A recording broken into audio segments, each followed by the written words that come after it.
में आने वाला एक नया ट्विस्ट। अब अनुपमा बरखा और अंकुश के पास पहुंच जाती है और वहां पे अंकुश और बरखा उसे देख के बहुत ज़्यादा चौंक जाते हैं और अंकुश उसे यह कहता है कि अनुपमा तुम यहाँ क्या कर रही हो, अगर तुमने हमें कॉल किया होता तो हम तुमसे मिलने आ जाते। तभी अनुपमा यह कहती है कि आपका कॉल नहीं लग रहा था। तभी अंकुश और बरखा वहाँ से चले जाते हैं और वहाँ पे अंकुश के साथ काम करने वाला अनुपमा के पास आता है। अनुपमा उसे देख के पहचान जाती है और उसे यह कहती है कि आप तो अनुज जी के साथ काम करते थे, आप इनके पास कैसे आ गई। तभी वह बोलता है कि आपको कुछ अनुज जी का पता है, इन्होंने अनुज जी की सारी प्रॉपर्टी अपने नाम करवा ली है।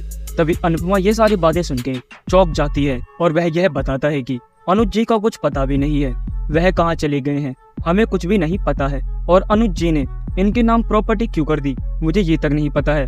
तभी अनुपमा सारी बातें समझ जाती है कि अंकुश और बरखा ने उसकी प्रॉपर्टी हथियाने के कारण अनुज को बर्बाद कर दिया है।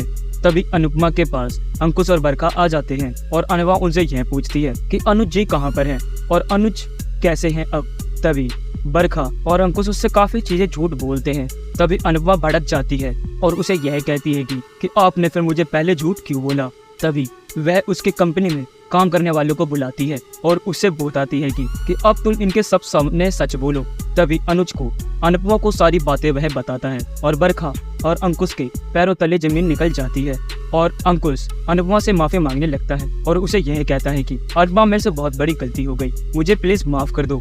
तभी अनुपमा यह कहती है कि आपको माफी कभी भी नहीं मिलेगी अंकुश भैया, आपने मेरे अनुज के साथ ऐसा किया, आपको पता है मेरे अनुज की क्या हालत है, वह रोडों पे दर दर की ठोकरें खा रहे हैं बस आप लोगों के वजह से। अगर आप उनसे झूठ नहीं बोलते तो वह कभी इस हालत में जाते ही नहीं, बस आपके वजह से ही सब कुछ खराब हुआ है। अगर आपने मुझे पहले ही बता दिया होता तो मैं अपने अनुज को ठीक कर चुकी होती, पर तुमने तो मुझे यह बोला था कि अनुज जी बिल्कुल ठीक है।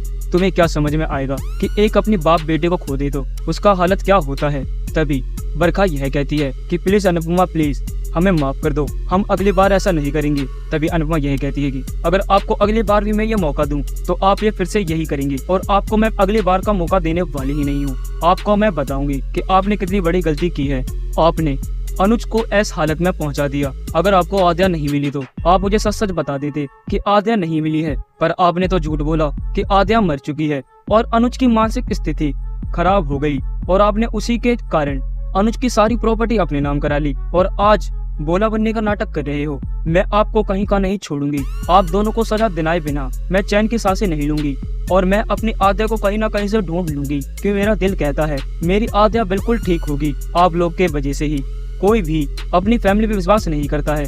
आप कैसे भाई हो जो अपने भाई की प्रॉपर्टी हथियाने के लिए आपने इतनी घटिया साजिश रची, अपने भाई को ही पागलों की तरह दर दर के ठोकरें खिलवाया। जी हाँ दोस्तों, अब क्या करेगी अनुपमा, क्या वह दिला पाएगी अंकुश और बरखा को उसके कर्मों की सजा। आप अपनी कमेंट बॉक्स में राय हमें जरूर बताएं। अगर आपको यह वीडियो पसंद आई हो तो आप इस वीडियो को लाइक करें, हमारे चैनल को सब्सक्राइब करना ना भूलें। मिलते हैं आपसे अगली वीडियो में, जब तक के लिए जय श्री राम।